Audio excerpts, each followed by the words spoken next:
കോഴിക്കോട് താമരശ്ശേരിയിൽ മർദ്ദനത്തെ തുടർന്ന് ചികിത്സയിലായിരുന്ന 10ാം ക്ലാസ് വിദ്യാർത്ഥി മരിച്ചു എന്നുള്ള അതീവ ദുഃഖകരമായ വാർത്തയാണ് ഈ പ്രഭാതത്തിൽ വരുന്നത്. കോഴിക്കോട് മെഡിക്കൽ കോളേജിൽ ചികിത്സയിലിരിക്കെ ഇന്നലെ രാത്രി 12:30 മുഹമ്മദ് ഷബാസിന്റെ മരണം സ്ഥിരീകരിക്കുന്നത്. കോഴിക്കോട് നിന്ന് രമ്യ ദാസ് ചേരുന്നുണ്ട്. രമ്യ, ഇന്നലെ മുതൽ അതീവ ഗുരുതരാവസ്ഥയിൽ തുടരുകയായിരുന്ന ഷബാസ് അങ്ങനെ മരണത്തിന് കീഴടങ്ങുന്ന സാഹചര്യം ഉണ്ടായിരിക്കുന്നു. വിദ്യാർത്ഥികൾ തമ്മിലുള്ള വലിയ തോതിലുള്ള ഒരു ഏറ്റുമുട്ടൽ ഒടുവിൽ ഒരു മരണത്തിലേക്ക് കലാശിക്കുന്ന സാഹചര്യമാണ് ഉണ്ടായത്. ഇന്നലെ എത്തരത്തിലായിരുന്നു ഈ ആദ്യ സമയം മുതലുള്ള ഈ മുഹമ്മദ് ഷബാസിന്റെ ആരോഗ്യസ്ഥിതി? ഈ മരണത്തിലേക്ക് എത്തിച്ച സാഹചര്യങ്ങൾ എന്തൊക്കെയായിരുന്നു?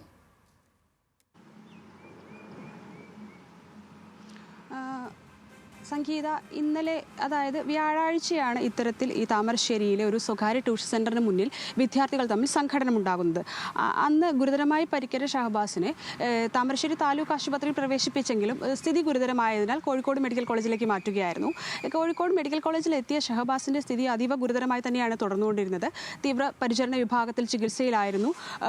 തലയ്ക്ക് പുറകിലേറ്റ മാരകമായ അടിയാണ് ഷഹബാസിന് സ്ഥിതി ഗുരുതരമാക്കിയത്. ഏകദേശം 60% കോമയിലായിരുന്നു കുട്ടി. മിനിഞ്ഞാന്ന് തന്നെ ആശുപത്രിയിൽ പ്രവേശിപ്പിക്കലുണ്ടായിരുന്നത്. ഇന്നലെയും ഈ വിഷയവുമായി ബന്ധപ്പെട്ട് ഡോക്ടർമാരുമായി സംസാരിച്ചപ്പോൾ കുട്ടിയുടെ നില അതീവ ഗുരുതരമായി തുടരുന്നു എന്ന് തന്നെയാണ് ആശുപത്രി അധികൃതരും അതുപോലെ തന്നെ കുട്ടിയുടെ ബന്ധുക്കളും നമ്മളോട് പറഞ്ഞിരുന്നത്. എന്നാൽ ഇന്നലെ രാത്രി 12:30 ഷഹബാസ് മരണത്തിന് കീഴടങ്ങുന്നത്. അതിദാരുണമായൊരു സംഭവം തന്നെയാണ്. അതായത് വിദ്യാർത്ഥി സംഘടന മൂലം ഒരു 10ാം ക്ലാസ് വിദ്യാർത്ഥി മരണത്തിന് കീഴടങ്ങി എന്നുള്ള വാർത്തയാണ് ഇന്ന് രാവിലെ നമുക്ക് നൽകാൻ കഴിയുന്നത്. അതായത് ഒരു പാർട്ടിക്കിടെ, അതായത് വിദ്യാർത്ഥികൾ തമ്മിലുള്ള 10ാം ക്ലാസ്സിലെ വിദ്യാർത്ഥികൾ തമ്മിൽ ഒരു പാർട്ടിക്കിടെ ഉണ്ടാകുന്ന ചെറിയൊരു സംഘർഷമാണ് ഇത്തരത്തിൽ. അത് അന്ന് തന്നെ ഞായറാഴ്ചയാണ് ഇത്തരത്തിൽ താമരശ്ശേരിയിലെ സ്വകാര്യ ട്യൂഷൻ സെൻ്ററിന് മുന്നിൽ ഈ 10ാം ക്ലാസ്സിലെ വിദ്യാർത്ഥികൾ തമ്മിൽ ഒരു വേർഫൽ പാർട്ടി ഉണ്ടാകുന്നത്. ആ പാർട്ടിയിൽ ചെറിയ തോതിൽ ഒരു സംഘർഷം ഉണ്ടായിരുന്നു. അതാണ് പിന്നീട് തുടർന്ന് വ്യാഴാഴ്ചയിലേക്ക് എത്തുകയും വ്യാഴാഴ്ച വിദ്യാർത്ഥികൾ വീണ്ടും അവിടെ ഒത്തുകൂടി ഒരു സംഘടന എന്ന രീതിയിൽ ഉണ്ടാകുന്നത്. അതിലാണ് ഈ ഷഹബാസിന് ഗുരുതരമായ പരിക്കുകൾ ഏൽക്കുന്നത്. തുടർന്നാണ് ഷഹബാസിനെ മെഡിക്കൽ കോളേജ് ആശുപത്രി പ്രവേശിപ്പിക്കുന്നത്. എന്നാൽ ഇതുമായി ബന്ധപ്പെട്ട് ഏറ്റവും പുതിയ വിവരങ്ങൾ നമുക്ക് നൽകാൻ കഴിയുന്നത്, ഈ ഷഹബാസിനെ ആശുപത്രിയിലായ ശേഷം ഈ വിദ്യാർത്ഥികൾ തമ്മിലുള്ള ഇൻസ്റ്റഗ്രാം ചാറ്റുകളാണ് ഇപ്പോൾ പുറത്തു വരുന്നത്. അതായത് ഷഹബാസിനെ കൊല്ലുമെന്ന് പറഞ്ഞാൽ കൊല്ലും, അവൻ്റെ കണ്ണൊന്ന് പോയി കണ്ടു നോക്ക് എന്നുള്ള രീതിയിലുള്ള ഈ ഇൻസ്റ്റഗ്രാം ചാറ്റുകൾ പുറത്തു വരുന്നുണ്ട്.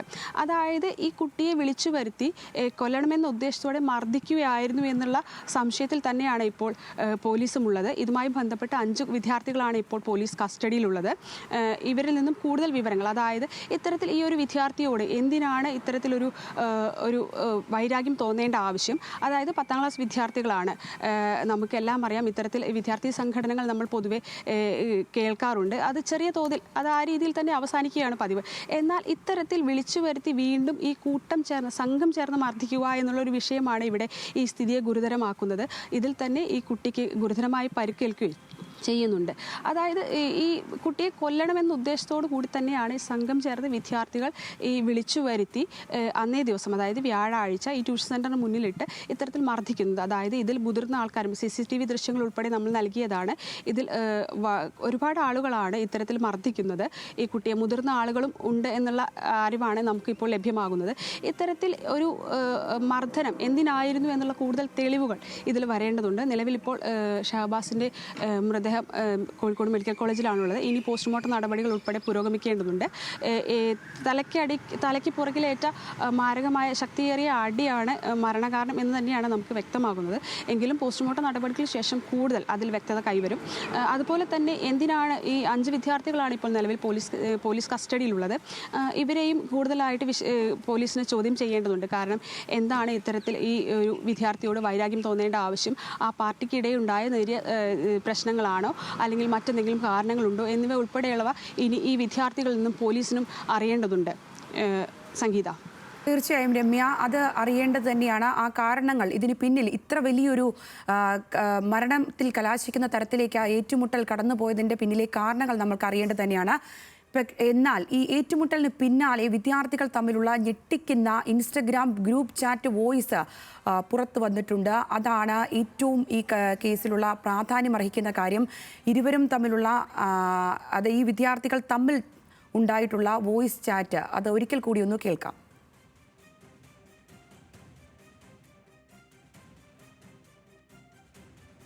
പിന്നെ ഫഹദേ, ഞാൻ എന്നൊരു കാര്യം പറഞ്ഞു, ഷഹബാസിനെ ഞാൻ കൊല്ലുന്നു. അത് ഞാൻ പറഞ്ഞു അവൻ്റെ കണ്ണൊന്ന് പോയോ കിട്ടോ? ഈ കണ്ണൊന്നും ഇല്ലോ. കൂട്ടത്തല് മരിച്ചു കഴിഞ്ഞാലും വലിയ വിഷയമൊന്നും അത് കേസെടുക്കുമല്ലോ പോലീസ്.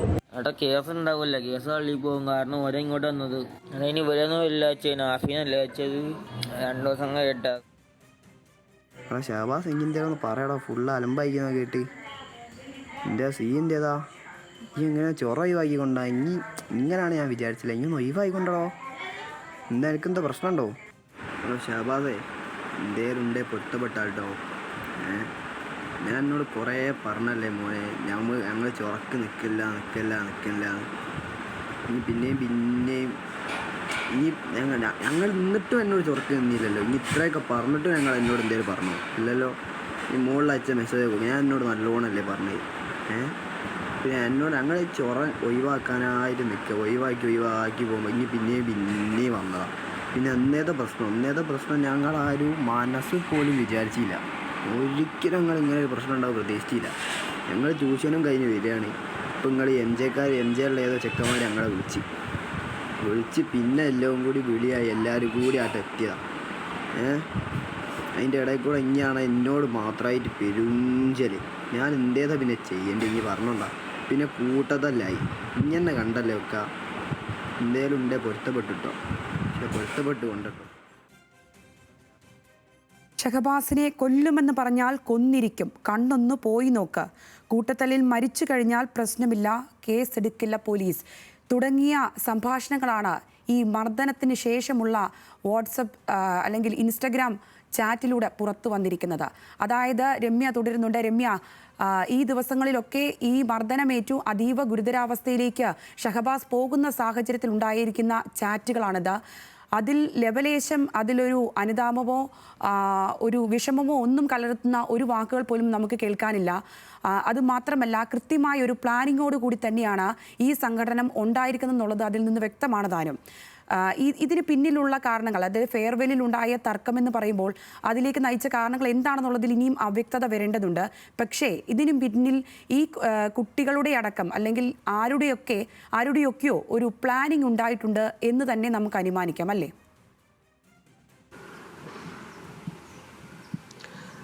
സംഗീത, ഈ കാര്യത്തിൽ നമ്മൾ അങ്ങനെ സംശയിക്കേണ്ടിയിരിക്കുന്നു. കാരണം ഈ ഫെയർവെൽ പാർട്ടിക്കിടെ ഉണ്ടാകുന്ന ചെറിയ നേരിയ തോതിലുള്ള സംഘർഷങ്ങൾ സ്കൂളുകളിലും കോളേജുകളിലും ഉൾപ്പെടെ അത് സർവ്വസാധാരണം തന്നെയാണ്. കാരണം ഇവിടെ ഉണ്ടാകുന്നത് ഡാൻസ് കളിച്ചുകൊണ്ടിരിക്കുന്ന പാട്ട് നിന്നപ്പോൾ മറ്റു കുട്ടികൾ കൂവി വിളിച്ചു, ഇത്രയും മാത്രമാണ് അവിടെ സംഭവം ഉണ്ടാകുന്നത്. ഇത് ചെറിയ നേരിയ തോതിൽ വാക്കുതർക്കം ഉണ്ടാകുന്നു. അന്ന് തന്നെ ഈ ട്യൂഷൻ സെൻ്ററിലെ അധ്യാപകർ ഉൾപ്പെടെ വിദ്യാർത്ഥികളെ വിളിച്ച് ആ പ്രശ്നം അവിടെ തീർത്ത് പറഞ്ഞു വിടുകയാണ് ഉണ്ടാകുന്നത്.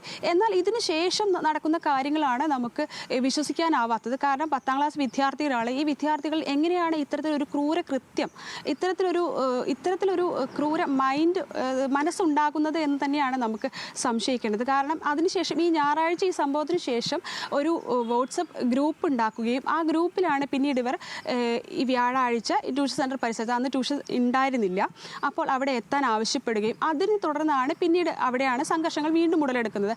അതിലാണ് ഈ ഷഹബാസിന് ഈ മർദ്ദനത്തിൽ ക്രൂരമായിട്ടുള്ള പരിക്കേൽക്കുന്നത്. അപ്പോൾ ഇത്തരത്തിൽ ഒരു പ്ലാനിങ്ങോട് കൂടി തന്നെയാണ് ഈ ഒരു കൃത്യം നടത്തിയിട്ടുള്ളത് എന്ന് നമുക്ക് അനുമാനിക്കേണ്ടി വരും ഈ ഒരു ഘട്ടത്തിൽ. കാരണം ഈ ഒരു സംഘർഷം അന്നത്തെ ഞായറാഴ്ചയോടുകൂടി ഇത് അവസാനിച്ചിരുന്നെങ്കിൽ ഇന്നും ഷഹബാസ് ജീവിച്ചിരിക്കുമായിരുന്നു. എന്നാൽ അതിനുശേഷം ഈ വ്യാഴാഴ്ച ഇത്തരത്തിൽ വിദ്യാർത്ഥികളോട് എത്താൻ പറയുകയും എല്ലാവരും വരികയും അതിൽ അവിടെ ഉണ്ടായിരുന്ന വിദ്യാർത്ഥിയല്ല ഷഹബാസ് ഈ ട്യൂഷൻ സെൻ്ററിൽ പഠിച്ചിരുന്ന വിദ്യാർത്ഥിയല്ല. എന്നാൽ ഷഹബാസിനെ അവിടെ കൂട്ടുകാർ മുഖേന എത്തിക്കുകയാണ്. അപ്പോൾ ഇതിൽ തന്നെ ഷഹബാസിനെ കൃത്യമായി ടാർഗറ്റ് ചെയ്തുകൊണ്ടുള്ള കാര്യങ്ങളാണ് നടന്നത് നമുക്ക് അനുമാനിക്കേണ്ടി വരും ഈ ഒരു ഘട്ടത്തിൽ. നേരത്തെ ഞാൻ പറഞ്ഞത് അതുകൊണ്ടാണ് ഈ ഒരു ഘട്ടത്തിലാണ് നമുക്കത് അനുമാനിക്കേണ്ടി വരിക. കാരണം അവിടെ ഉണ്ടാവാത്ത ഒരു കുട്ടി അപ്പോൾ ഇത്തരത്തിൽ ക്രൂരമായി ആ കുട്ടിയെ മർദ്ദിക്കണം എന്ന ഉദ്ദേശത്തോടു കൂടി തന്നെയാണ് വിളിച്ചു വരുത്തി ഇത്തരത്തിൽ മർദ്ദനത്തിനിരയാക്കുന്നത്. തലയ്ക്ക് പുറകിലേറ്റ മാരകമായ അടിയാണ് ഷഹബാസിന് ഈ കോമ സ്റ്റേജിലേക്ക് എത്തിക്കാൻ കാരണമെന്ന് തന്നെയാണ് ഡോക്ടർമാരുൾപ്പെടെ. കാരണം മെഡിക്കൽ കോളേജ് ആശുപത്രിയിൽ പ്രവേശിപ്പിച്ച അപ്പോൾ തന്നെ ഡോക്ടർമാർ പറഞ്ഞിരുന്നു കുട്ടിയുടെ നില അതീവ ഗുരുതരമാണ്, വെന്റിലേറ്ററിൻ്റെ സഹായത്തോടെയാണ് കുട്ടി കഴിഞ്ഞിരുന്നത്. അപ്പോൾ ഇത്തരത്തിൽ ഈ ഒരു കുട്ടികളെ വിളിച്ചു വരുത്തി ഈ ഒരു അക്രമം, അതായത് നമ്മുടെ ഈ ഇന്നത്തെ കാലഘട്ടത്തിൽ കുട്ടികളുടെ മാനസികമായ സ്ഥിതി കൂടി നമ്മൾ എങ്ങനെയാണെന്ന് വിലയിരുത്താൻ നമുക്കും ബുദ്ധിമുട്ടുകളുണ്ട്. കാരണം തീർച്ചയായും അത് മാത്രമല്ല, ഇത് വിളിച്ചു വരുത്തി ഒരു പ്ലാൻഡ് ആയ കാര്യം, ആസൂത്രണം ചെയ്ത ഒരു കാര്യം നടപ്പിലാക്കുന്നു എന്നത് മാത്രമല്ല, അതിനുശേഷം ഉണ്ടാകുന്ന അല്ലെങ്കിൽ മരണാസന്നനാകുന്ന ഒരു വിദ്യാർത്ഥി അവൻ്റെ കാര്യങ്ങൾ അറിയുമ്പോൾ പോലും അതിലുള്ള റിപ്ലൈ, കൂട്ടത്തല്ലിൽ മരിച്ചു കഴിഞ്ഞാൽ കേസെടുക്കില്ല, ഇതും ആ സന്ദേശത്തിൽ പറയുന്നുണ്ട്. അപ്പം എത്രത്തോളമാണ് അത് ഒരു കൗമാരക്കാരുടെ മനസ്സ് മാത്രമാണോ അതിലുള്ളതെന്ന് നമുക്ക് സംശയിക്കേണ്ടിയിരിക്കുന്നു. അതിൽ ഒരാൾ മരിച്ചു കഴിഞ്ഞാൽ കേസില്ല, അതായത് അവൻ്റെ മരണം അവർ അപ്പോൾ പ്രെഡിക്റ്റ് ചെയ്യുന്നുണ്ട്. ആ സന്ദർഭത്തിൽ പോലും ഒരു അനുതാപമോ ഒരു സഹപാഠിയോടോ അല്ലെങ്കിൽ ഒരു സഹവിദ്യാർത്ഥിയോടോ ഉള്ള ഒരു സ്നേഹമോ ഇതൊന്നും, അല്ലെങ്കിൽ ഒരു കരുണയോ ഒന്നും ഈ അവസ്ഥ പറ്റിയല്ലോ അല്ലെങ്കിൽ പറ്റിപ്പോയല്ലോ എന്ന് പോലുമുള്ള ഒരു കാര്യം ആ വാക്കുകളിൽ എവിടെയും വന്നിട്ടില്ല എന്നുള്ളത് മറ്റൊരു പ്രസക്തമായ കാര്യമല്ലേ?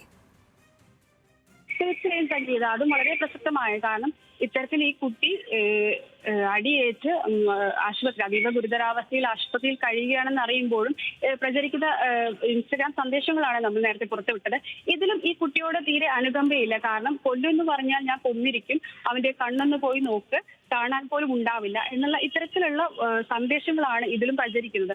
അതുകൊണ്ട് തന്നെ നമുക്കും ഈ ഒരു വിഷയത്തിൽ, കാരണം ഇത് കേൾക്കുന്ന ഏതൊരു വ്യക്തിക്കും പേടി ഉണ്ടാകും. കാരണം എങ്ങനെയാണ് ഇത്തരത്തിൽ ഈ ഒരു പ്രായത്തിലുള്ള കുട്ടികളെ, കൗമാരക്കാരുടെ മാനസിക നില ഏത് നിലയിലാണ് പോകുന്നത്, അതായത് ഒരു ചെറിയ തോതിലുള്ള നേരിയ തോതിലുള്ള ഒരു ശത്രുതയോ അല്ലെങ്കിൽ ദേഷ്യമോ തോന്നിയാൽ ഇത്തരത്തിൽ മർദ്ദിക്കുകയും ഇത്തരം ക്രൂരകൃത്യമാണോ ചെയ്യുന്നത് എന്നുള്ള ചോദ്യമാണ് നമുക്കുള്ളിലുമൊക്കെ അവശേഷിക്കുന്നത്. എന്ത് തന്നെയായാലും ഇപ്പോൾ നിലവിൽ ഷഹബാസിന്റെ മൃതദേഹമുള്ളത് കോഴിക്കോട് മെഡിക്കൽ കോളേജ് ആശുപത്രിയിലാണ്. ഇനി അങ്ങോട്ട് പോസ്റ്റ്മോർട്ടം നടപടികൾ ഉൾപ്പെടെ പൂർത്തീകരിക്കേണ്ടതുണ്ട്. അതുപോലെ തന്നെ 5 വിദ്യാർത്ഥികളാണ് കസ്റ്റഡിയിലുള്ളത്. ഇവരിൽ നിന്നും കൂടുതൽ വിവരങ്ങൾ ഈ ഒരു കേസിൽ വ്യക്തമാകേണ്ടതുണ്ട്. സംഗീത.